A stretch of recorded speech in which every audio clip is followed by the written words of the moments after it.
Everyone, welcome to my another mini blog. আজকের ব্লগটা ছিল পুরোটাই আমাকে ঘিরে নয়, কারণ আজকে ছিল একটা বার্থডে পার্টি। তো বার্থডে পার্টিটা কার ছিল তাকে চলো আগে দেখিয়ে নিই, তার আগে চলো কেকটাও তো খেয়ে নিই। আর এই হচ্ছে বার্থডে গার্ল। আর আজকে চলো সবচেয়ে এক্সক্লুসিভ ছিল খাওয়া দাওয়া।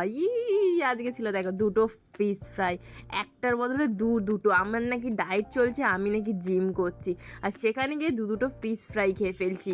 মানে অসাধারণ ব্যাপার, তাই না? আর তার সাথে দেখো এত বড় একটা কাতলা মাছের পিস, আর তেল চপচপ করছে, সেটাও আমি ছাড়ছি না।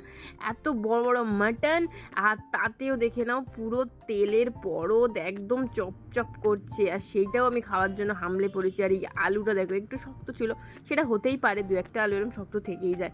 দেন চলো এবার মাটনটা খাই। কিন্তু আমি না অ্যাকচুয়ালি এতদিনে রিয়েলাইজ করেছি, বিশ্বাস করো, আমি না অ্যাকচুয়ালি মাটন অতটা পছন্দ করি না, কারণ আমি একটার বেশি মাটন খেয়েই উঠতে পারি না।